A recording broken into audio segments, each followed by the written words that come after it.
సరే, ఇది కాకుండా రంగురాళ్ళు పేరు కూడా క్రైమ్ జరుగుతుంటుందండి. దాన్ని ఏమైనా మీరు కంట్రోల్ చేశారా? రంగురాళ్ళు అంటే మనకి ఇక్కడ చూస్తే సంగాడ అట్లాంటి కొన్ని విలేజెస్ ఉన్నాయి. ట్రెడిషనల్గా కూడా అదొక లైవ్లీహుడ్ కింద వాళ్ళు అలవాటు పడున్నారు. వర్షాలు పడినప్పుడు వెళ్ళి తవ్వడం. ఐ థింక్ 2015, 2016 కొన్ని యాక్సిడెంట్స్ కూడా జరిగాయి.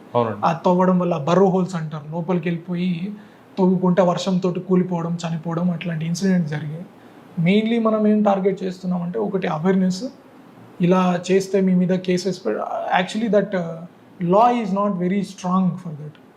చిన్న థెఫ్ట్ కింద కేసు పెడతాము, ఒక మైనర్ మినరల్స్ యాక్ట్, అది ఎంత స్ట్రాంగ్ ఉండదు, రిమాండ్ పెట్టేంత స్ట్రెంగ్త్ ఉండదు. సో ఎన్ఫోర్స్మెంట్ వైజ్ మనం పబ్లిక్ ప్రాపర్టీ డ్యామేజ్ కూడా పెట్టచ్చు కదా, పబ్లిక్ ప్రాపర్టీ కదా, పబ్లిక్ ప్రాపర్టీ పెడతాము, ఫారెస్ట్ యాక్ట్స్ కూడా అప్లికబుల్ చేస్తాము. But still that is not a very strong law. 7 years beyond ఉండదు వాళ్ళకి. అదొక ఇష్యూ ఉంది. సో మనం ఏం చేస్తున్నామంటే డ్రోన్ లాంటివి పంపించడము, అవి వెంటనే ఎక్కడైతే తవ్వకాలు స్టార్ట్ అవ్వడమో ఇమీడియట్లీ పోలీస్ బైండ్ ఓవర్స్ చేయడము, అలాంటి ఒక డిటరెన్స్ చేస్తున్నాము. And primary responsibility is on forest. ఆ ఫారెస్ట్ వాళ్ళని ఎడ్యుకేట్ చేయడము, వాళ్ళకి అవసరమైనప్పుడు మనం సపోర్ట్ ప్రొవైడ్ చేయడము. తర్వాత ఆ ఊర్లలో కొన్ని ప్రాబ్లమ్స్ ఉన్నాయి, రోడ్స్ కావచ్చు, తర్వాత వాళ్ళకి అవేర్నెస్ కావచ్చు. తర్వాత main villagers or labourers, Narsipatnam నుంచి కింద నుంచి కొన్ని ప్లెయిన్ ఏరియాస్ నుంచి ఆ మార్కెటీర్స్ ఎవరు ఉన్నారో వాళ్ళని టార్గెట్ చేయడం. ప్రాబ్లం అంతా కూడా చింతపల్లికి ట్రైబల్స్ కన్నా నాన్ ట్రైబల్స్తో ఎక్కువ ఇష్యూస్ వస్తుంటాయి. అట్లానే చెప్పలేము. There are several good things also that non tribals brought to this area. There is a good mix. చెడ్డవాడు అన్నవాడు దీంట్లోనూ ఉన్నాడు, దాంట్లో వాళ్ళు వచ్చి వీళ్ళని పొల్యూట్ చేయడం వల్ల కొన్ని మారుతుంటాయి కదా. బేసికలీ ససెప్టబుల్ అంత అవేర్నెస్ ఉండదు కాబట్టి ఎవరైనా తెలివైన వాడు మోసం చేయాలనే ఉద్దేశం ఉంటే ఖచ్చితంగా మోసం చేస్తారు. దాని నుంచి ఈ బిట్ కాయిన్ స్కామ్స్ అవ్వచ్చు, లేకపోతే రంగురాళ్ళ ద్వారా కావచ్చు. ఈవెన్ మన గాంజా తీసుకున్నా కూడా ఏదో 10,000, 20,000 ఆశ చూపించి వాడి చేత సరుకు మోయిస్తారు. తర్వాత పట్టుబడితే వాడికి జైలుకి 2 lakhs, 3 lakhs బెయిల్కి ఖర్చు అయిపోతుంది. అందువల్ల మనం నీళ్ళ జడత లాంటి విలేజ్లో కూడా ఒకరు ఆత్మహత్య చేసుకోవడం కూడా జరిగింది. తర్వాత మనం పోలీస్ తరఫున ఆ ఫ్యామిలీని కొంచెం అడాప్ట్ చేసుకోవడము, వాళ్ళకి కుట్టు మిషన్స్ అట్లాంటివి ఏర్పాటు చేయడము, అట్లాంటివి కూడా మనం చేస్తున్నాము. ఈ ట్రైబల్స్ నాన్ ట్రైబల్స్ కూడా ఒక ఐడియల్ మిక్స్ ఏమవుతుందంటే కొంతమంది మంచి మంచి టెక్నిక్స్ ఇంట్రొడ్యూస్ చేస్తున్నారు. ఫర్ ఎగ్జాంపుల్ స్ట్రాబెరీ కల్టివేషన్ లేదు ఇంతకుముందు, they brought that strawberry cultivation. కొంతమంది సేవ చేసే వాళ్ళు కూడా ఉన్నారు. ఈ ఆల్కహాల్ వదిలేయండి, సత్యసాయి ట్రస్ట్ కావచ్చు, కొన్ని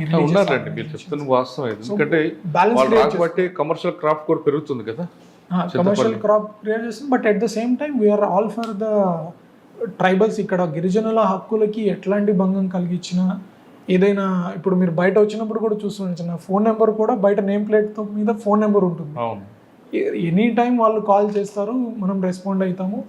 వాళ్ళు మనకి ఫోన్ చేసేంత వరకు కూడా ఆగట్లేదు. రీసెంట్ ఇప్పుడు మన చెరుకుంపాకలో ఒక విలేజ్ ఉంది, అక్కడ ఒక చిన్న పాప, example PTGG caste primitive tribal groups అంటారు, వాళ్ళు ల్యాక్ ఆఫ్ అవేర్నెస్ గురించి చెప్తున్నాను.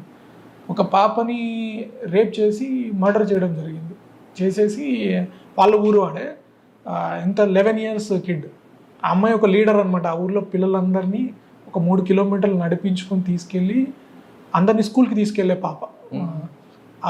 ఆ పాపని మర్డర్ చేసేసి తర్వాత సూసైడ్ కింద చిత్రీకరించారు వాళ్ళిద్దరు. ఇది ఏం జరిగింది, ఫస్ట్ వీళ్ళు అర్థం చేసుకోలేకపోయారు ఇలా జరిగింది అని. తర్వాత లేటర్ కొంచెం అనుమానం వచ్చింది, కానీ అనుమానం రాగానే మళ్ళీ భయం.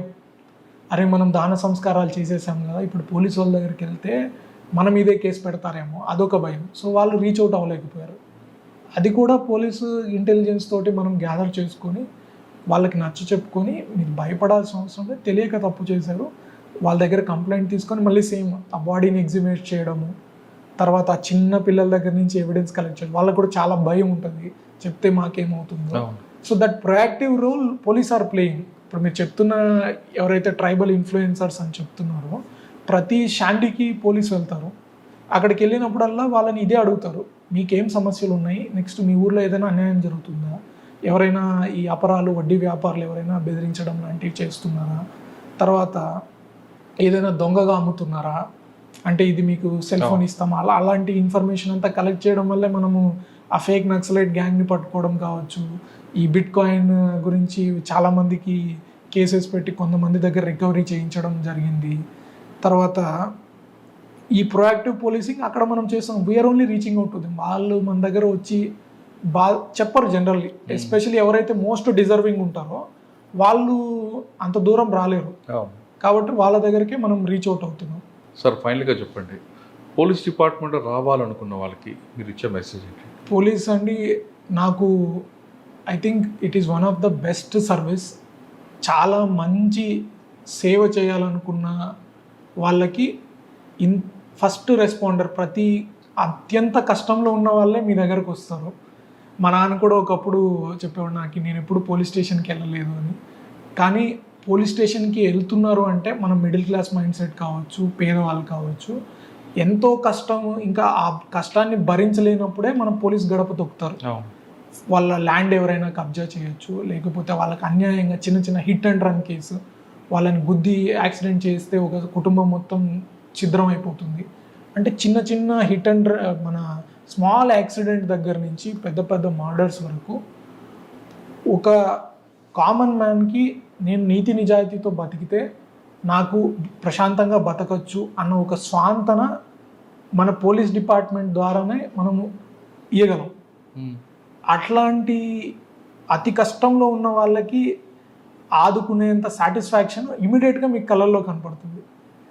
ఇప్పుడు ఒక పేరెంట్ రాగానే వాళ్ళ పాప మిస్సింగ్ అయిపోయింది, ఇమీడియట్లీ పోలీస్ మిషనరీ అంతా యాక్టివేట్ అయ్యి వాళ్ళ పాపను వాళ్ళ దగ్గరికి చేరిస్తున్న ఆనందము ఇంకా వేరే ఎక్కడా ఉండదు.